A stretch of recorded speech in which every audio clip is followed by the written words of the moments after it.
Hello, hello, hello. Welcome back to my channel. You're watching What Helen Reads and I'm Helen. And today I've got a romance recommendation video for you and I am going to be talking about standalones.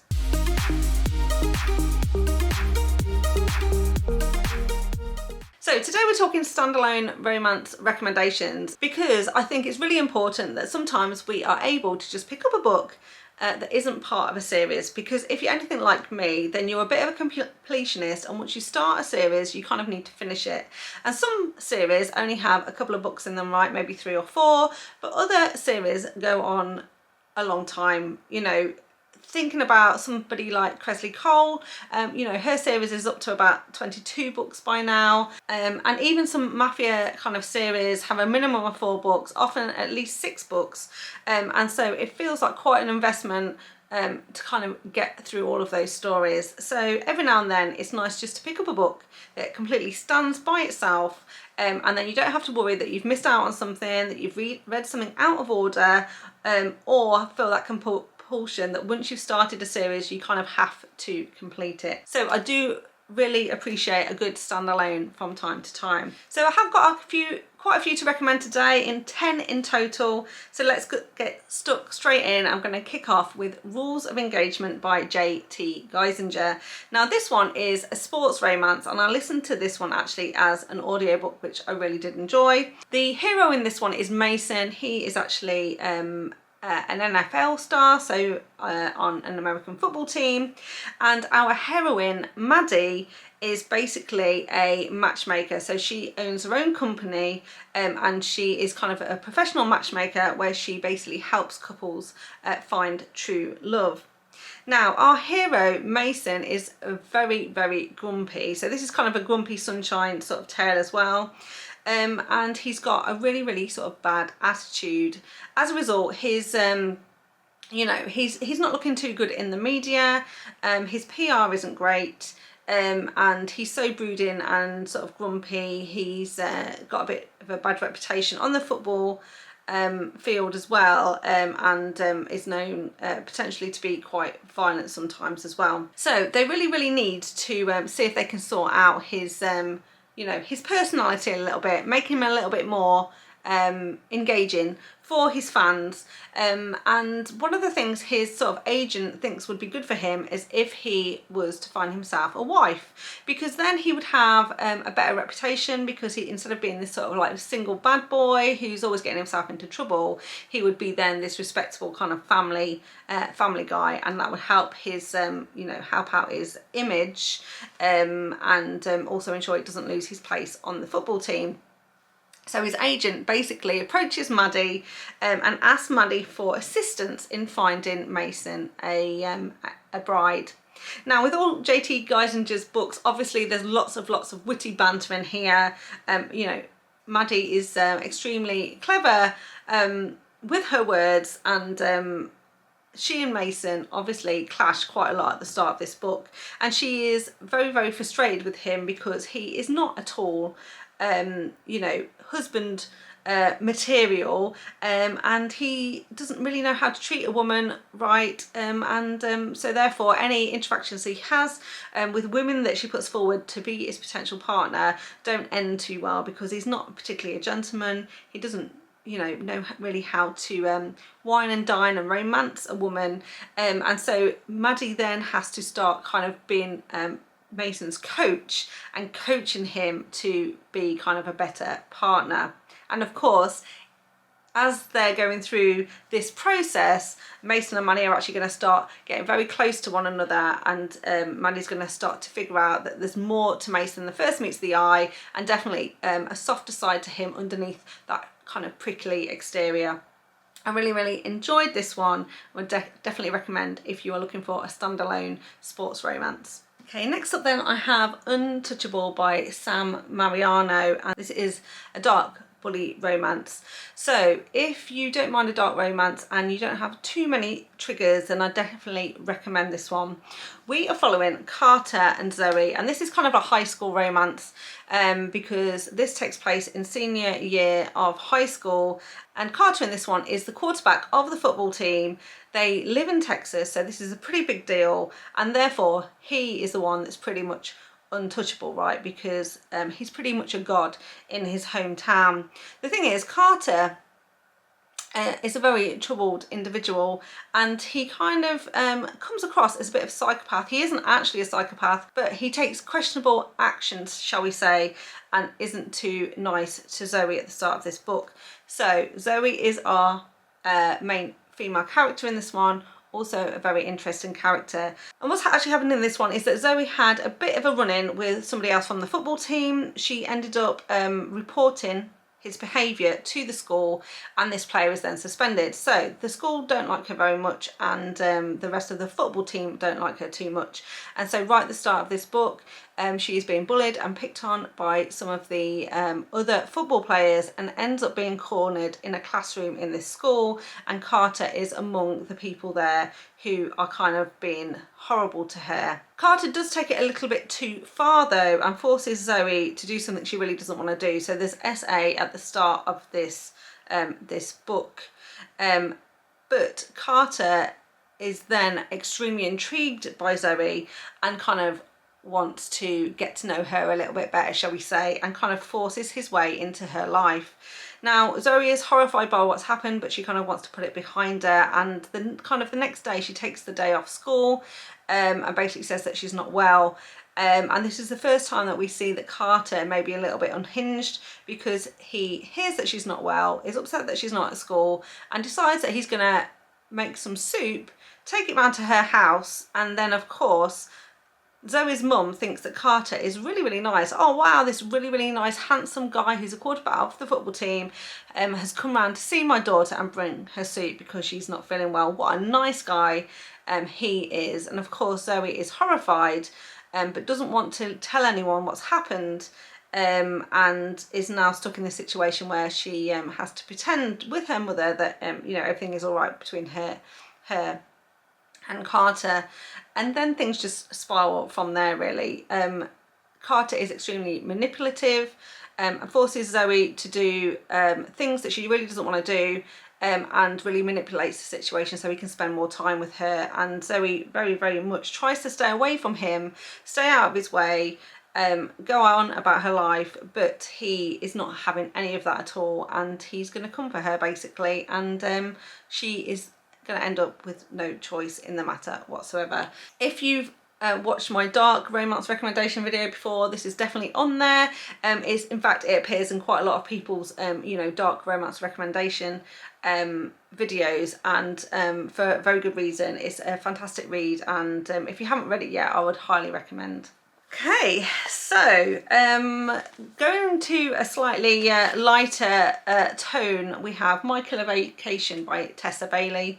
This was a book that I read earlier this year and really enjoyed, and this one is a sort of a contemporary spicy murder mystery sort of tale with an amateur sleuth in here, and we're following Miles and Taylor. Taylor is a teacher, and she's taken her brother on holiday with her, and they are looking forward to spending a fantastic vacation in this kind of like summer house that she has kind of rented. Unfortunately, when she turns up, they find a dead body in the you know, the rented house, and therefore they have to call the police, and obviously then there is now going to be an investigation, and it turns out that this person maybe didn't die of natural causes, and they are in fact looking for a murderer. But Taylor absolutely loves a crime drama, a crime series, and she decides that she is going to investigate herself to try and figure out who has done it. Then enter Miles. He is our hero in this tale, and he's basically an ex-police officer. He gave up his job though and became a bit of a bounty hunter, but now he's been called to this town to do a favour for a friend to figure out who, you know, unalived this person at the start of this book. And of course then he bumps into Taylor, and Taylor is really, really keen, you know, to team up with him and say, come on, let's investigate together, this will be great. And of course Miles is going to be kind of our grumpy sort of hero, doesn't want her involved, wants to work alone, keeps warning her not to get involved, and also that she's going to put herself in danger, because he thinks that he knows best and that he's got a much better chance of finding the killer basically without her help. But of course Taylor is very, very observant indeed, and she gives him lots of really, really interesting clues that he wouldn't have found for himself otherwise, and then he very, very reluctantly has to agree to let her help him figure it all out, basically. So they become partners trying to figure out this crime, and of course their relationship is going to go from there. So I hadn't read anything from Tessa before. I did enjoy this read and would definitely recommend. Next up, we've got Close Quarters by Kandi Steiner, and this one was a contemporary sort of billionaire romance with an age gap.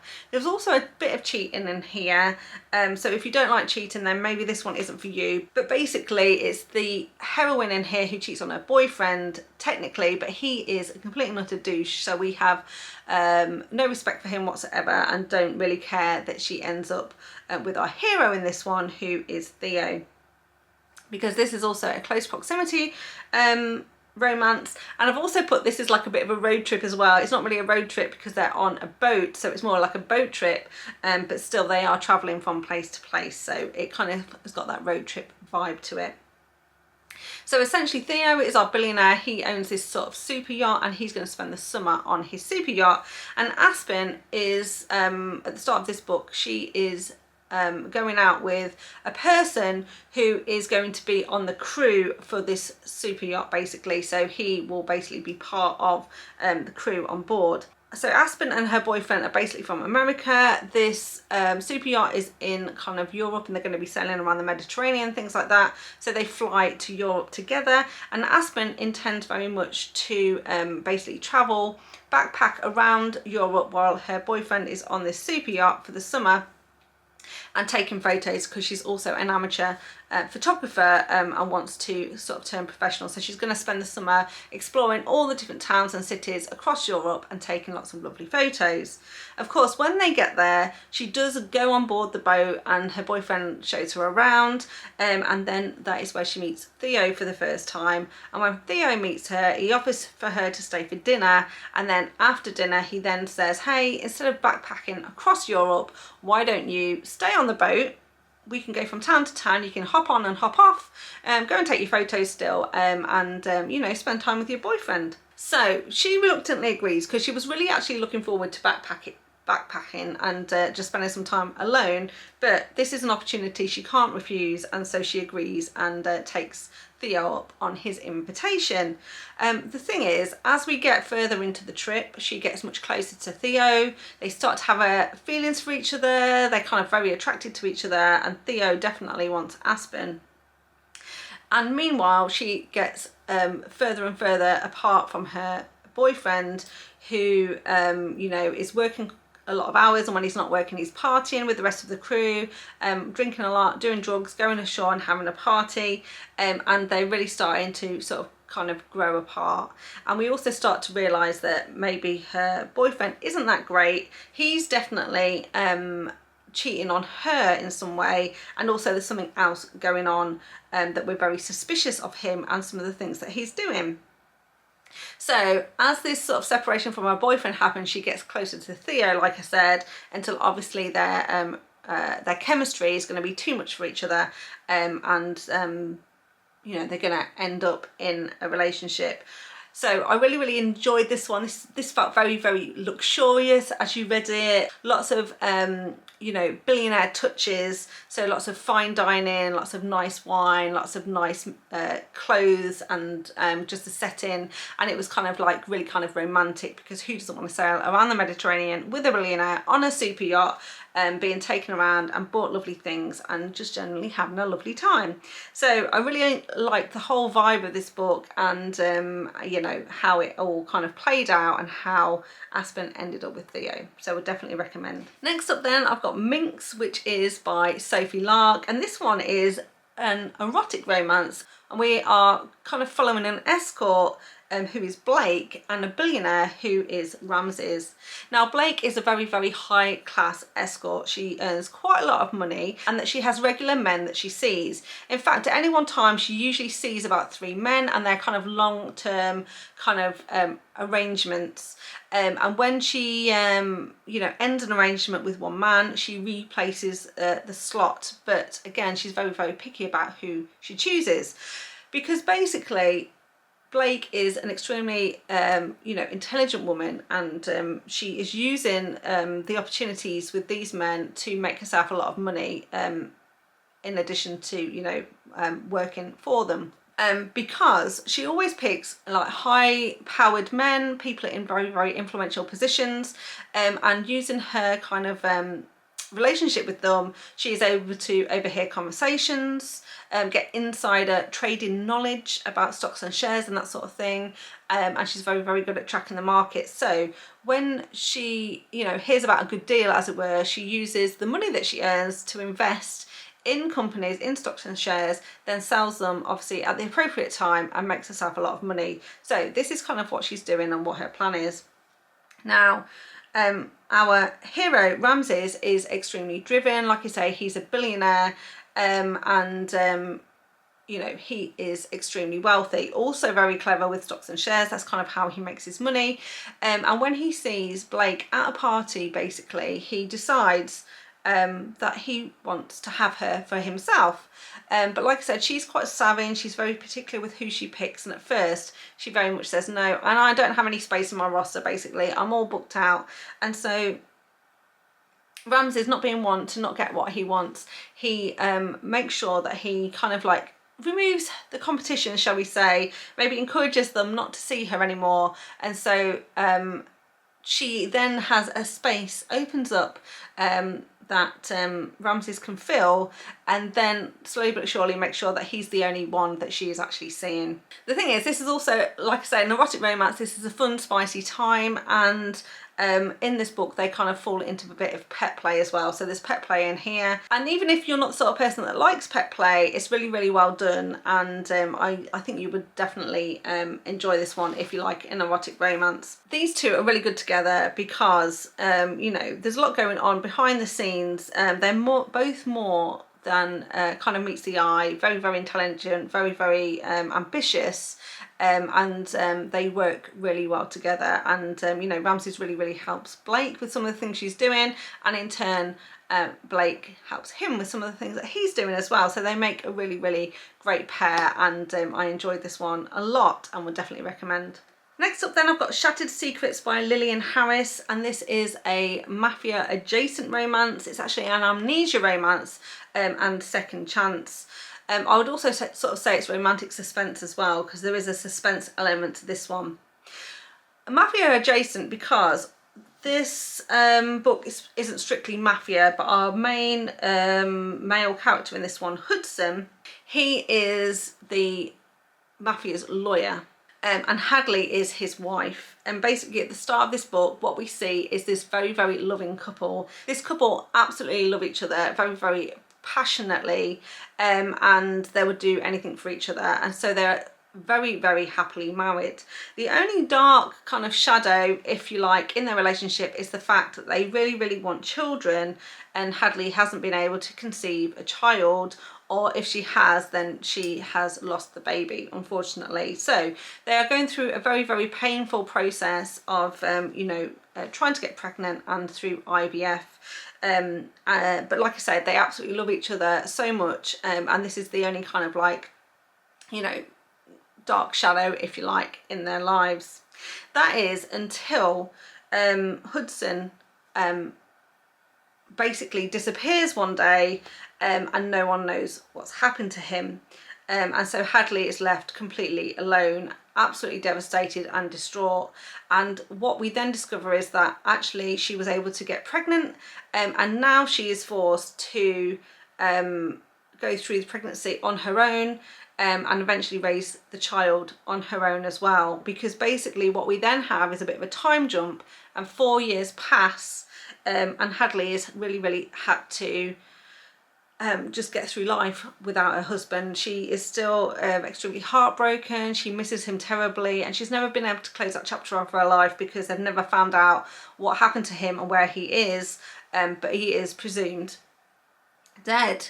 However, the mafia family that he worked for have not stopped looking for him, and there's a particular individual basically who's been trying to track him down, and keeps his eyes and ears open basically to see if they can ever find him. And one day they do indeed find him, and what we discover is he's been living in a completely different town, and now he is the mayor of this town, and not only that, but he has amnesia. So as far as Hudson knows is that he was in an accident, he's lost his memories, and he's now basically quite a powerful man in this particular town. And like I said, I think he's the mayor or something like that, but he's very much been put there by these people, and like I say, he can't remember anything about his former life. So when Hadley gets the news that her husband is still alive, she goes to see him, except he doesn't recognise her at all. And so it's heartbreak all over again, right? However, even though he can't remember her, their chemistry is still there. There's definitely still a connection. And he's very, very drawn to her. And it's very frustrating for him that he can't remember her. And very, very upsetting for her that, you know, he can't remember her either. This then is a tale of second chance, where they kind of get to know each other again, and have to learn, you know, who the other person is, because they're both very different people now. All of this time has passed, and how it's going to transpire. But of course, not only is their romance going to bloom again and they're going to find each other again, but we're also going to start to unravel and unpick what exactly happened, what happened to Hudson, where he went, who did this to him, and who would want to do it to them as a couple as well. But the great news is they do get their HEA. So if that sounds intriguing to you, I would definitely recommend. And if you haven't read anything from Lilian Harris before either, then I think that is a really good one to get started on, because this one is a standalone, and although it is kind of connected to her Mafia series, it isn't part of the series, and therefore definitely something to dip your toe into the water. Okay, next up then we've got Don't Kiss a Bride by Carian Cole. I absolutely love this one. This is another sort of contemporary romance, age gap romance, a marriage of convenience, close proximity, and the main trigger in this one is that our heroine has a fairly severe eating disorder. So we are following Jude, who we call Lucky, and also Skylar. So Jude is probably about 15 years older than Skylar, and Skylar is just a young girl. In fact, at the start of this book she's 18, but in her final year of school. Like I said, Skylar has got quite a severe eating disorder, because essentially she lives alone with her mother. Her mother is a hoarder. Their house is just full of loads of stuff that her mother has been hoarding and buying and storing. So much so that she can no longer kind of leave her room or get into the bathroom or anything. And since being a little girl, her mother hasn't really cleared out anything, including food, which meant as a small child, Skylar would often eat out-of-date food that had gone off, food that was bad for her, which made her really, really sick. And therefore she's kind of developed this eating disorder where she can't eat certain foods because it kind of reminds her of her childhood, basically. So now she's stuck in this terrible situation where she's stuck in her bedroom. Her bedroom's the only sort of safe space in the house. She keeps it locked so her mother can't get in. She's got a small refrigerator to keep a few small things that she's able to eat, but she doesn't even have access to a bathroom and has to kind of use the shower facilities and everything at school. So not a great living situation at all. As a result of her eating disorder, she's also kind of malnourished in a way. She's not getting all the nutrients she needs, and so she's kind of been quite sick, but she doesn't have the medical insurance that she needs in order to get the help that she needs either. And she's really, really trying to, you know, get by. She's kind of like looking after herself, making sure she goes to school, and she's also kind of got a part-time job to earn some cash as well. Then we have Jude. He is a great guy. He's a construction worker, owns his own company, and Skylar gets onto his radar because he happens to be working on a house next door to the school, and he kind of sees Skylar coming and going, and there's several interactions that they have with each other over the course of a couple of weeks, including him helping her when her car breaks down, and he kind of like helps her, takes it to a garage and helps her get it fixed. Another time when she faints before she makes it into school, and he has to go over and then take her to the hospital and stay with her while she's kind of like being looked over in the hospital, and various other kind of interactions. And one day he's kind of like follows her home and sees her climbing in and out of her house through her bedroom window basically, and starts to realise that she doesn't have a very good home life either. He becomes really, really concerned about her welfare, and he really wants to help her. And one of the reasons is because he had a younger sister who has kind of run away from home. He doesn't know where she is, and he feels really guilty about that, and kind of thinks that if his sister was in the same situation, he'd really want someone to help her, right? So he's very invested in helping Skylar through her her current living situation. As they kind of get closer and more friendly with each other, he comes up with the wild idea that they get married for a marriage of convenience, because then she can come and live with him completely platonically in her own bedroom, and then benefit from his medical insurance so that she can get the help that she needs.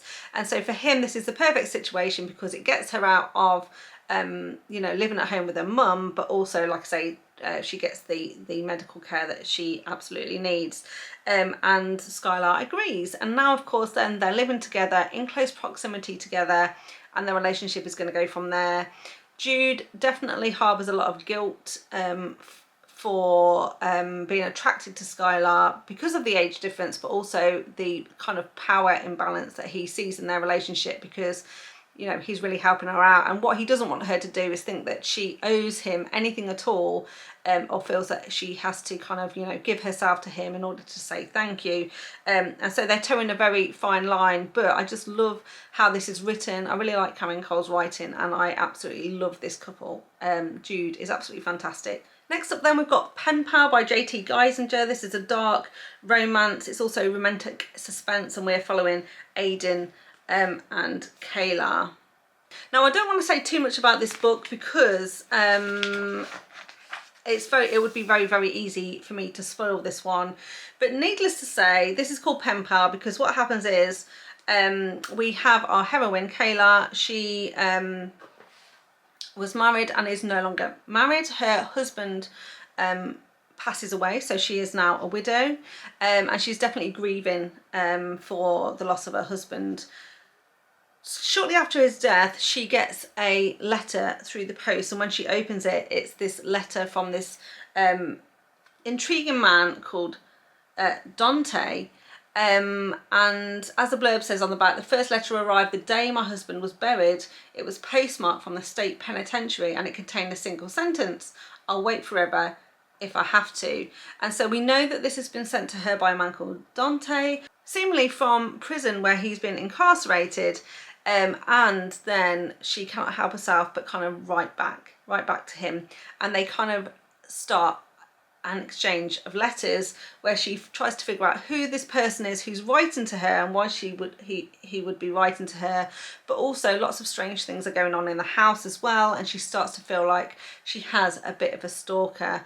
And that's all I'm going to say about this one. I really, really liked it. If you like J T Geissinger, then it has still got all the same kind of witty banter in here between characters, and also some great spicy scenes as well.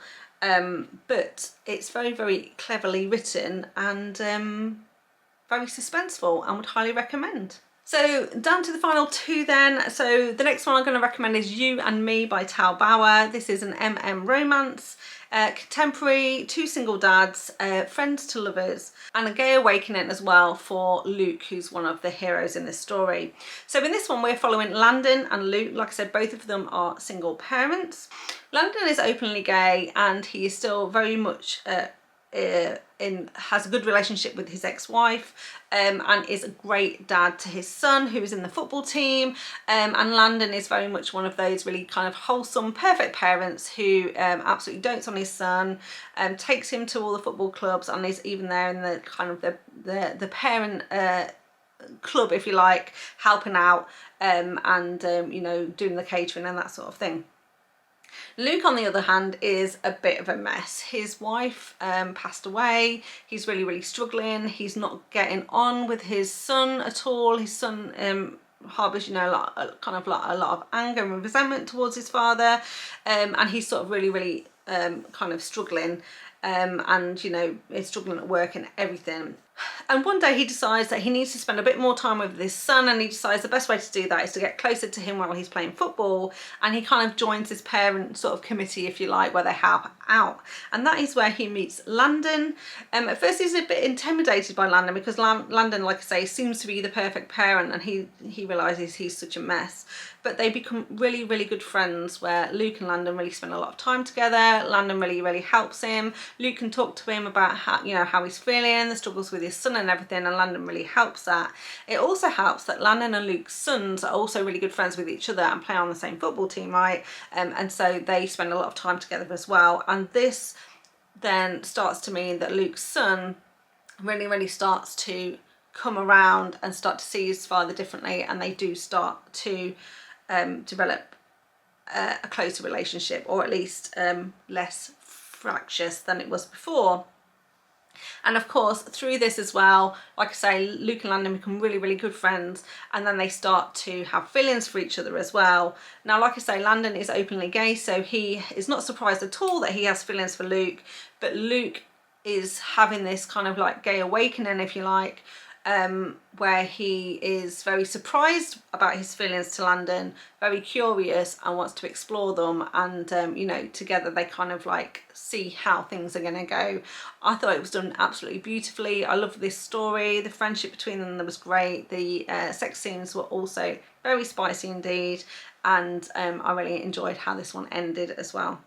Okay, one more to go, and so I've had quite a mixture here, so I've tried to give it a bit of a mixture between some light-hearted reads, some sports romances, some romantic suspense, some age gap romances, and I threw in a couple of dark romances as well, and that's how I'm going to end on a pretty dark romance, Still Beating by Jennifer Hartmann.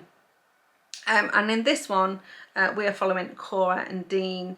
So this one is a bit of a taboo romance as well, because Dean is Cora's sister's fiance, but we can absolutely forgive them for ending up together because they are kidnapped and held captive together. So basically at the start of this book, Cora, Dean and her sister are all out. They're having a nice time out in the town. Dean and the sister go home a little bit earlier. Cora stays out, and then a bit later on she decides that she needs to go home, but she doesn't have anyone to take her, and in the end she rings Dean to see if he'll come and get her, basically to bring her home, and he does.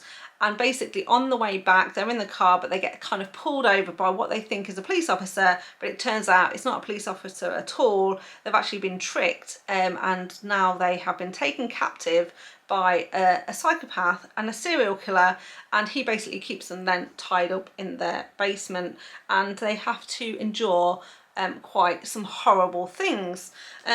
This all happens in the kind of the first 30% of this book, and it is very, very dark, but because they're together now in this basement, they kind of forge this sort of connection with each other, end up kind of coming to rely on each other, and just find comfort in being in close proximity to each other. Now the good news is that they do eventually escape. This serial killer is caught and justice is served, and then the rest of this book though then follows this couple in terms of how are they going to deal with the aftermath of what's happened to them.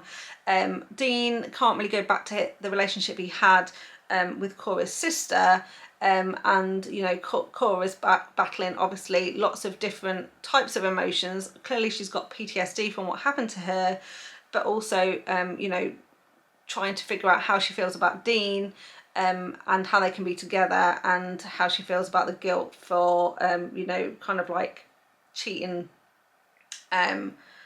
with Dean behind her sister's back, as it were. And so I thought this was brilliantly done, really well handled. Like I said, very dark romance. This couple have got a lot to go through and sort through before they can get their HEA, but the good news is that they finally do work it out, and I really, really liked the way that this is written, and I thought it was an absolutely fantastic dark romance. So if that sounds good to you, then I would highly recommend you pick this one up if you haven't read it already. Okay, so there we go. There are 10 romance recommendations that are all standalone, so you can absolutely have confidence. You can pick those up. You don't need to read anything else, and there's absolutely no series attached to these, so you can pick them up, read them, and then put them down, and you are done. So there we go. I hope you enjoyed that. If you did, please give me a thumbs up. Remember to subscribe to the channel if you want to see more content from me, and all that's left for me to do is say thank you so much for watching, and I'll see you next time. Bye. You know, lots of very nice, this one felt very luxurious as you read it. And today I have got a romance recommendation video for you today. Carter takes it a bit of a step too far though, and ends up sexually assaulting our... And basically what sort of happened in this one is that Zoe has but he you know, has questionable and Carter in this one is kind of our